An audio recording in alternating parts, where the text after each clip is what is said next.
Namaste, my dear brothers and sisters. The love and blessings of the Mother and Sri Aurobindo to all of you. I have with me today the privilege of having here Ms. Ashwini Londhe, a pioneer in educational psychology, who started counseling school children as long ago as 30 years ago. She got her degree, master's degree in educational psychology from the Institute of Education, National Institute of Education in Pune in 1994. The topic that I would request her to talk about today is the generation gap. The generation gap is not something new, uh, that the children are misbehaved, they don't respect their elders, they don't listen to them, uh, that they don't care for any type of authority, be it parental or the authority of the teachers or the scriptures, and that they demand too much. They want luxury. They expect a lot for nothing. Well, these are the sort of things that parents and teachers have always complained about and attributed it to the generation gap, forgetting that once upon a time they were also young and they also behaved in the same way, and their parents had the same type of criticism and objections. But lately, there has been a general feeling that the generation gap is widening. Well, that is whether that is true may be debatable. But what is less debatable is the fact that it is not only widening, but it's also changing in character, which means there's a change both quantitative and qualitative. The qualitative change is more obvious and less debatable. And what I mean is that earlier, say, the conflicts might have been about the child insisting on wearing a type of dress which other young people are wearing, and the parents thought that it's either too uncomfortable or rather obscene, and therefore they didn't want the child to be dress up that way. Or when they found their child, say, talking to someone of the opposite gender, boys and girls talking to each other, they try to tell the child, no, this is not a nice thing to do. Now you are too grown up for it. You should be mixing more freely only with the if you're a boy, then with boys. If you're a girl, then you should be spending more time with the girls. Don't talk so freely to the someone who is of the opposite gender. Or when it came to, say, some other things like, say, career choice, etc. I mean, there might have been small conflicts here and there, but by and large, these conflicts were not major conflicts. On the other hand, now what is happening is that the conflicts are very often about not just in terms of career choice, that whether you want to be a doctor or an engineer, and the child wants one of these two, but the child may want to be something completely which the parents never imagined, that I want to be a dress designer, or I want to be a musician, or I want to be a sports person, or maybe I want to be just a horse rider. You know, that is the type of conflicts that are now we are seeing when it comes to career choice. And when it comes to choosing a partner, again, the child doesn't necessarily enter into a relationship with the idea of choosing a partner, but they also do it knowing fully well that I'm doing it just for fun. And now these are things which parents are finding it more and more difficult to accept. Uh, but all the same, there's no wishing away what is happening. And what we need is how to deal with it in such a way that it does uh, no harm. And if anything, whether it can do some good to the person and the society, that is also something which we should see, because the generation gap doesn't necessarily mean that what the child wants is something that will be harmful, and what the parents want, that will be right, because it's not that the parents know everything. So with that, let me turn to the expert and see what she has to say. And she, of course, support it as she always does with the real cases that she has seen. Yes, Bijlani. Uh, as Sir was saying, the generation gap, it's a big word which we have heard from generations. Every time it was like, oh, when I was a child, it wasn't like that. When I was in college, it wasn't like that. It was always been heard. But nowadays, it is, as Sir has introduced the idea to us, it is like there are so many careers which are open, and there are so many choices which are given to the children. Usually, it is like if the parent is totally unaware about it, or has no idea about which career the child is talking about, or what the child will be doing, only one criteria is used, is how much you will be getting. So, in that particular profession, what will be the salary, or what will be the money you will be getting out of it? Actually, when I just remembered one thing, like one of our family friend, he did his graduation from IIT, and then after completing his graduation from IIT Mumbai, he realized that he has interest in maths. So he told that to his mother, and his father was a teacher in the school. So the mother said, like, I was hearing, it is actually, this incident happened in late 60s. At that time, the mother said that I heard that IIT people get good money and they will be engineers. So, what is your profession now? And if you will learn maths further, how much money you will get?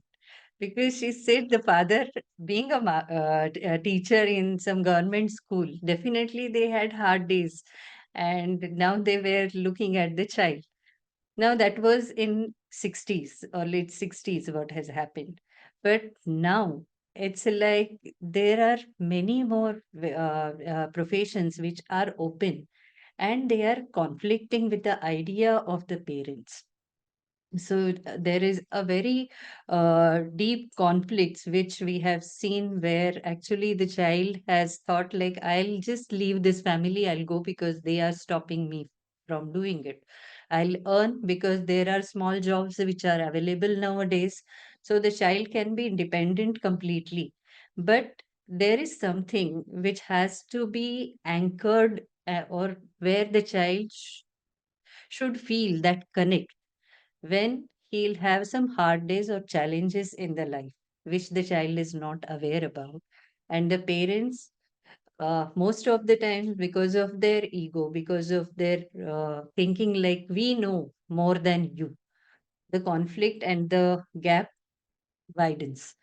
So, somewhere from the beginning of adolescence, or even from the beginning of the schooling nowadays, because the child is getting totally bombarded with so much of information. So, the child is aware about different ideas of life. So, if I want my family together, if I feel that yes, my family will be complete only when me, my partner, my children, my parents are there together, then there should be a proper communication which has to happen. And we encourage that whenever it is some conflicting situation, it is the critical thinking what has to happen in the family. For one situation, what is the opinion, or what are the ideas of the child, what are the ideas of the parents, or even sometimes what are the ideas of the grandparents, have to be discussed properly. Some communication has to happen, some uh, conclusion where all of them are coming at.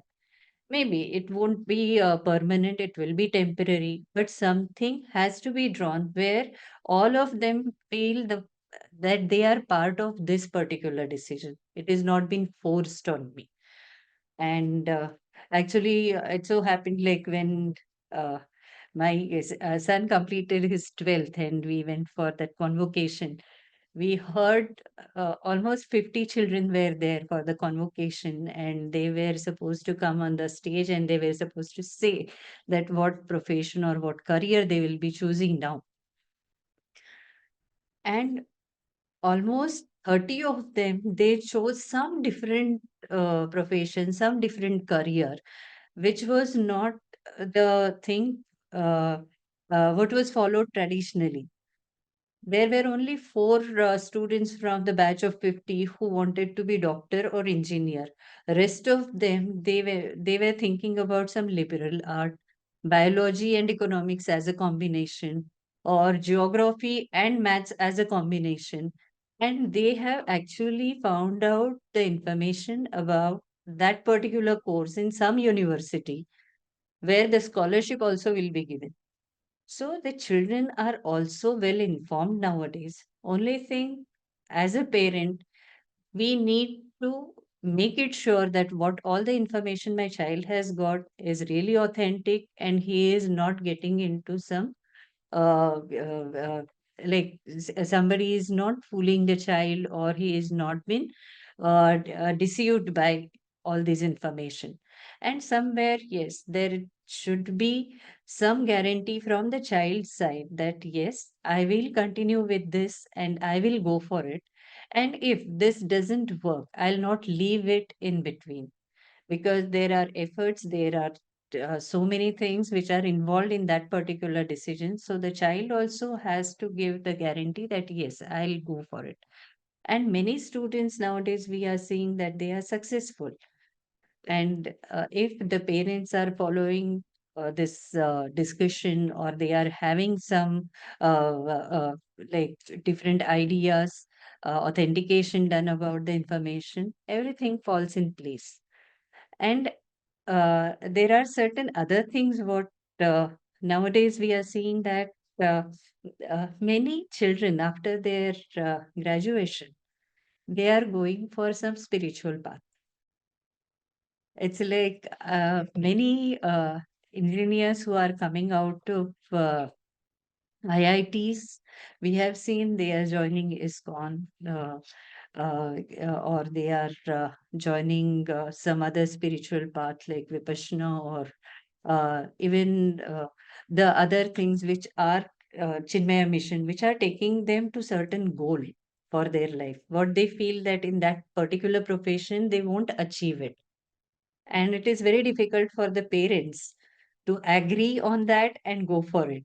So that also is a new thing, a new challenge which is coming up to the parents, and definitely it's a positive thing, but we have to be ready for that. I have a few things to say on this, but maybe I'll leave that for the end.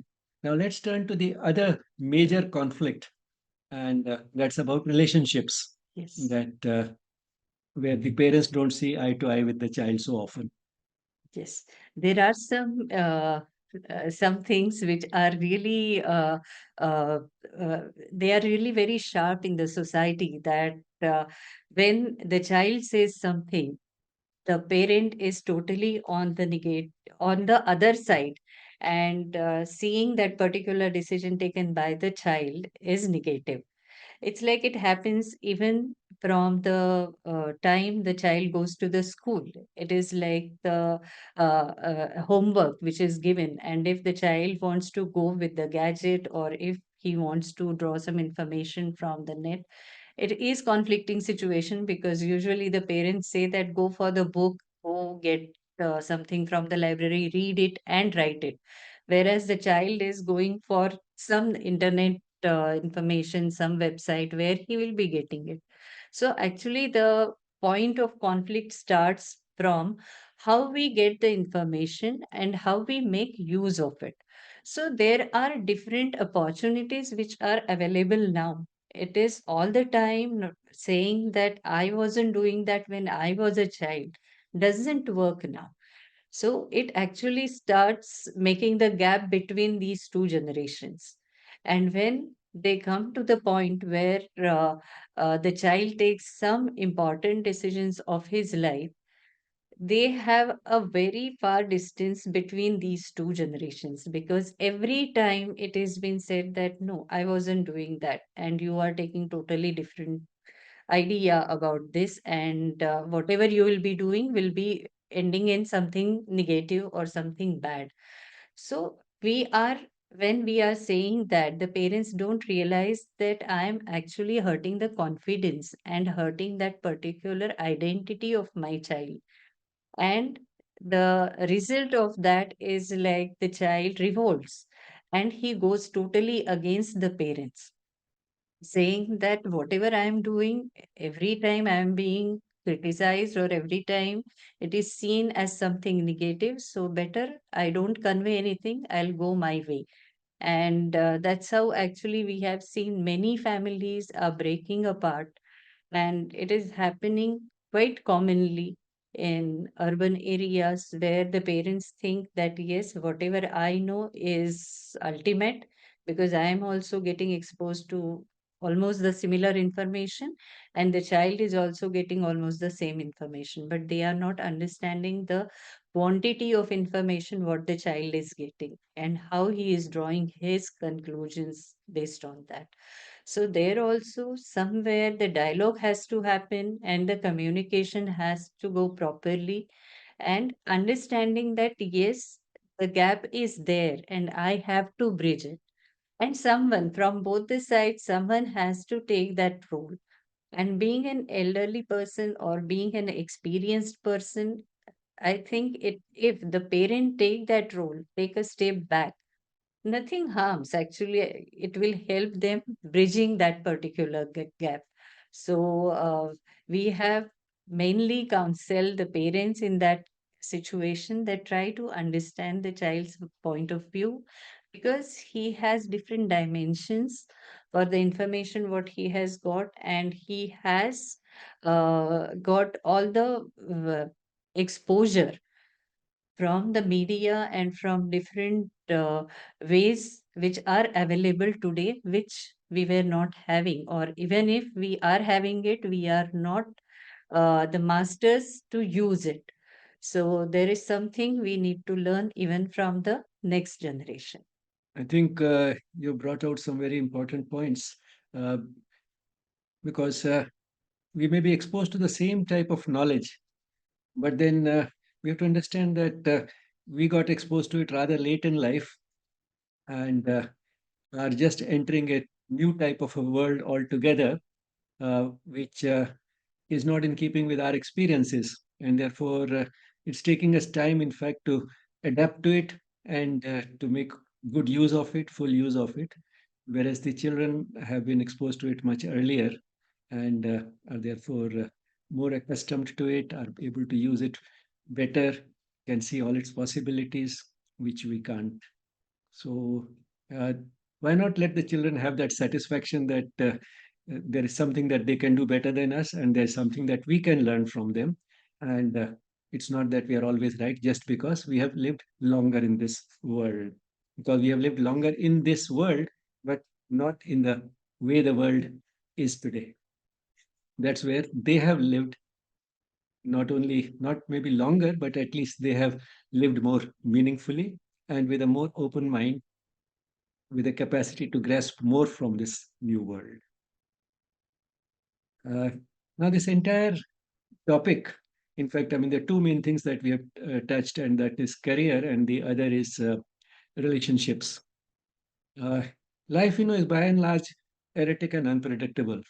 But if there are two things in life which are really important in the sense that they make some major difference to how we live and how our life is spent and how happy we are, and over which we have at least some control. It is basically the career that we choose, the work that we end up doing, and secondly, that the partner that we choose, the one person whom we get married to. These are the two main things that determine a lot that happens in our life and over which we have at least some control, or at least we feel that we have some control. Now, in both these areas, now the generation gap has become enormous. And that is understandable because as a nation, India is a transitional society and therefore things are changing rapidly. And the world itself is now becoming a place that is going through a major transition from the non-digital world to the digital world, if one were to just sort of sum up the 180-degree shift. So the world itself is in a stage of transition, and therefore it's understandable that the gap is widening, and especially in these two major areas. Now, one way to look at it may be that, well, it is inevitable, but then at the same time, it is not something desirable. But there is a positive way of looking at it, because I see in it, in fact, the uh, evolutionary thrust that Sri Aurobindo and the mother have talked about taking a shape. Now, for those of you who are not really familiar with this, to sum it up sort of briefly, what this evolutionary thrust means is that as a part of the natural process of evolution that has been going on for a very long time, uh, there is a movement in a certain direction that not only is inevitable, but right now we are going through a phase when it is going to be very rapid, uh, and to be sort of a major change will be compressed within a very relatively short time.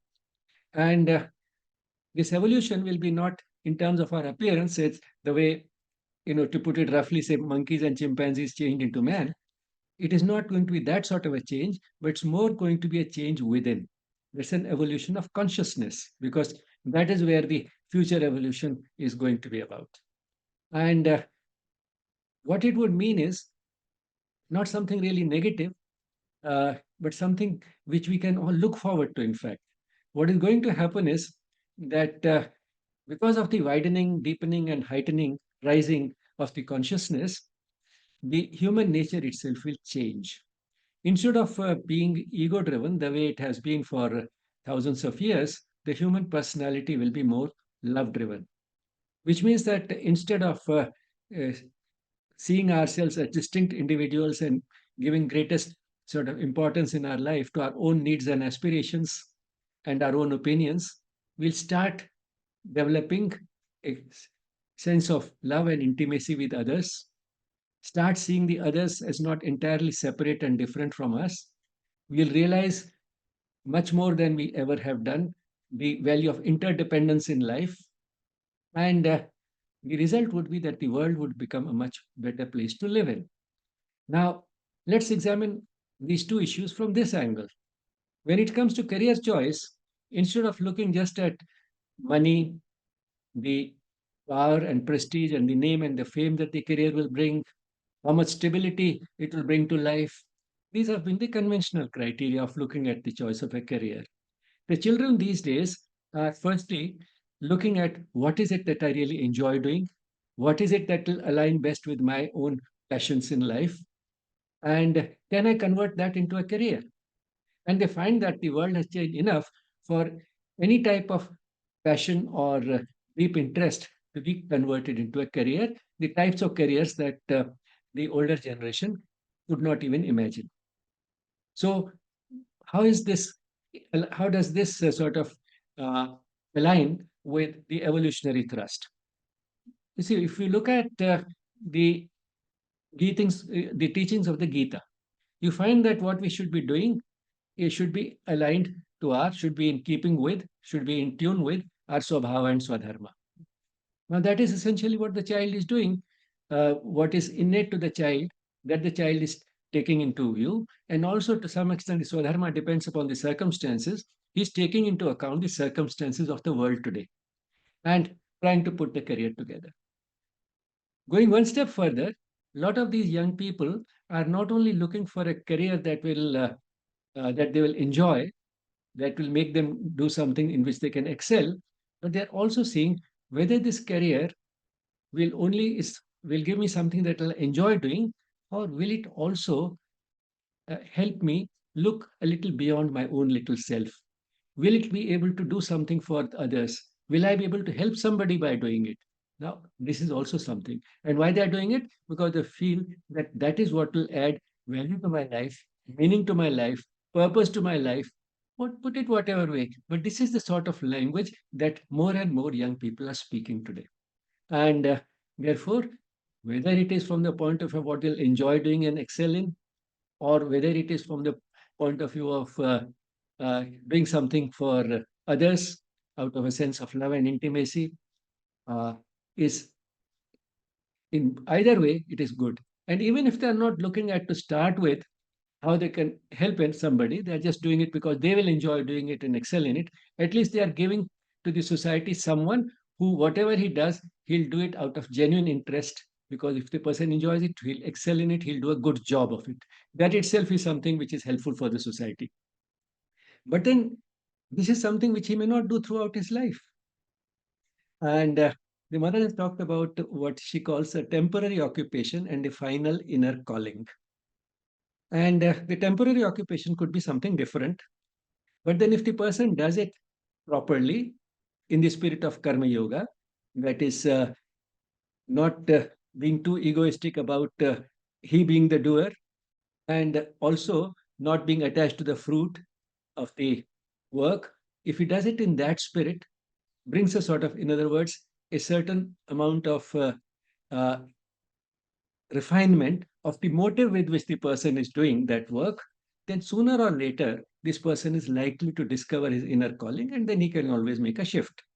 For example, for Sri Aurobindo, being involved in the freedom struggle was a temporary occupation, but then he discovered his final calling only in Pondicherry when he went there and became a spiritual master. So one can go through those type of phases in life, but then he could do it because his involvement in the freedom struggle was also uh, with a sense of deep commitment and love for the country, not for his own self. He was not looking at his personal interest. He was looking at what he could do for the country. If he had been looking at what he wanted in life and what could bring him all the uh, name and fame and comfort, then he could have just stayed on in Baroda as a teacher. That he was getting a princely amount of money every year from the Maharaja of Baroda. He could have spent the rest of his life there without any problem. But he turned to the freedom struggle because that's something which he wanted to do out of love for the country. But then, even that was not his final inner calling. The final inner calling was to be a spiritual master, and that he discovered later on because of the way he handled the freedom struggle. So, these children may also will also are likely to discover it sooner or later if they go to that sort of thing. You also mentioned that is some the graduates today from places like the IIT or even medical graduates are finally not ending up doing the work of a doctor or an engineer, but instead they are making a shift to the spiritual path. That is something which one can debate in the sense that if they think that there's a dichotomy between taking a spiritual path and remaining a professional, uh, that dichotomy actually does not exist. I'm not saying that they should not do any such thing. Mhm. But what I'm trying to say is that turning to the spiritual path does not necessarily mean that they have to forget about all that they learned in medical school or in engineering college, and instead now go into a deep study of the scriptures and then retire to the Himalayas or a cave or a temple or a monastery. That's not what uh, they do have to do. Because if they are working for the divine doesn't want only unskilled labor. And therefore, the knowledge that they have acquired can also be used. Yes. And can become relevant. Because, properly speaking, no matter what we do in life, it gives us an opportunity for spiritual growth. It gives us an opportunity for living a spiritual life. So, spiritual life can be lived not only in secluded places or like temples and monasteries and hilltops and caves. Spiritual life can be lived while doing the job of a doctor or an engineer too. Yes. And this is more in keeping with the life affirming spiritual approach to uh, spirituality, which Sri Aurobindo and the mother had. In fact, they were pioneers in this after a period of about 1,000 years. If you look at the Vedic times in India, spirituality, uh, spirituality entered every aspect of our life. And that was quite compatible with living a spiritual life and also material progress because till about 1,000 years ago we were second to none in the world in any area, the be it prosperity or be it sciences or whether it was the application of science in all types of technology. So we were second to none in the world.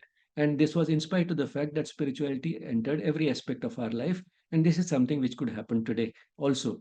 But then this 1,000 years of conditioning, when we created this dichotomy between worldly life and spiritual life, is in some way showing up. And some of these young people, when they decide after going through all their studies in college, Yes. when they feel that maybe this is something which they really don't want, and they feel somewhere deep within that a sense of fulfillment will come only from a spiritual life, then they feel that they have to make a choice. They don't really have to make a choice between the two. They can live a spiritual life while using the professional knowledge that they have acquired. And in fact, probably that will be a unique contribution, not only to their own spiritual growth, to the type of things that the divine created for them in this world, because this education all that they acquired was also because of the abilities that they had been given, the intellectual abilities, the type of inclinations and temperament that they had been given, and the type of circumstances that they were given in life. So, if all this together has now helped them get some professional knowledge, it can be used. It can be used very meaningfully for living a spiritual life. So, this is one thing which I thought I'll touch upon. This now coming to the other side, the relationships. Yes. Now, when it comes to relationships, again, there is sort of a seems to be a sort of a turmoil, a sort of a transitional phase going on, where the children are not necessarily looking at these relationships in terms of a search for a partner who will play the traditional role in life. They are looking at it more sort of from the biological angle, where a certain type of urge they feel at a certain stage in life, and because uh, in the society is much more liberal and gives more opportunities for the mixing of the boys and girls in both schools and colleges and at the workplace. Uh, this urge then can be satisfied, at least to some extent, by entering into a relationship which may not necessarily be designed for going towards a lifelong relationship. Right. Now, again, how it has to be handled. It has to be handled not in terms of that this is not right, this is not good, this is not, this is something evil, and uh, we never did it, and therefore you should not do it. It has not happened in this country or in this society for hundreds of years, and so on and so forth. There must be a reason why it didn't happen. Now, that is not the type of approach that will appeal to a young person. And again, if we have to make progress, we have to go in Sri Aurobindo's language. We have to make a transition from a conventional society to a more rational society. That is the next stage in the evolution of any society. And therefore, we have to sort of firstly win the child's confidence, Yes. which has to start right from the child Right. when the child was born, if not earlier.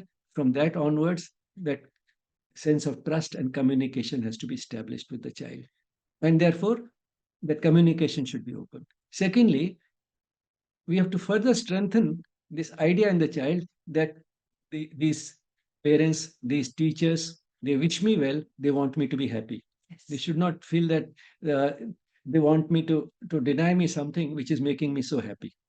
What they have to see is that whether this happiness is of the type that is coming with many price tags and complications, potential complications, or whether it is the type of unmixed joy that can come from true love. And true love can be expressed. It's not that that has to be expressed only for one person in life. That can have a much wider sphere. But then they have to first understand what true love is about. And one basic distinction, if I were to point out between a boy or a girl falling in love and genuine love, is that falling in love is basically about what the person can get from the other person. Whereas genuine love is about what I can give to the other person. It makes a big difference. See, I mean, if one just makes the young person realize that when you think you have fallen in love, what is it that makes you think so? What perhaps makes you think so? And the child will at once see that, yes, this is true, that you are very happy in the other person's company. Now, you're looking at your own happiness. And because the company of this person is able to give you happiness, you think that you are in love with that person. But basically, you are concerned with your own happiness and which you think you can get from this person. So, this is based on getting something. Whereas genuine love is about giving. I love this person and therefore want to give what I have to this person. especially if this person needs what I have to give. Now, that makes a big difference. And that is why, if the first thing, that is what I can get from the other person, is falling in love, the other is rising in love. And if you can make the child see that difference, then the child will understand, yes, I think I'm in love, but let me make sure I'm really in love, or whether I only think that I'm in love. Now, this is a topic on which I could go on much longer, but then I'll not do that, because that's not the intention. And I've already spoken more than I should have in a session which was supposed to be primarily uh, Ms. Londe's session, in which she was going to talk about these issues. But then, the fact that the children are entering into relationships early, again, from the evolutionary perspective, is not bad, because it may be only falling in love, but there has to be a beginning somewhere. And that the beginning is now quite early in life is a good sign, because the child is going to learn through his or her own experience, provided the parents and the teachers make sure that this learning through own experience does not lead to a disaster, does not lead to a major disaster, so long as they can sort of have enough of a communication with the child to ensure that no major disaster would happen. Any type of love is better than no love at all. And therefore, that also we have to Yes. uh, let sort of pass, and not sort of be uptight about right and wrong, evil and good, and moral and immoral, and so on and so forth. The idea is any type of love, even falling in love, is better than no love at all. But then the child should realize this is only the beginning, and not a very good beginning. I have to rise in love. And that itself will be enough to prevent those major disasters, if the child is, we are able to communicate to the child at the right pace. And it will take time, but then gradually the child will understand, and therefore the child will also be able to now see the type of complications that may arise from falling in love. They are basically because it is not really love, it is just that the person thinks that I'm in love, and that is why it is happening. But then the this will if this is understood, then chances are that later on, when long term relationships are actually established by these children, they will be much healthier. They'll not be just successful, they'll also be happy and meaningful. And the future of these relationships is something that a spiritual teacher, Gary Zukav, has in fact formalized, you can say, in terms of a term that he calls spiritual partnership. Now, spiritual partnership need not be a marriage. It sort of squares well with also with the live-in relationships. Need not be a marriage, need not be with only one person, it need not be with the same gender. Spiritual partnership is essentially a close relationship, intimate relationship between two persons, in which each of them supports the spiritual growth of the other, so that together they are able to grow more than they would individually.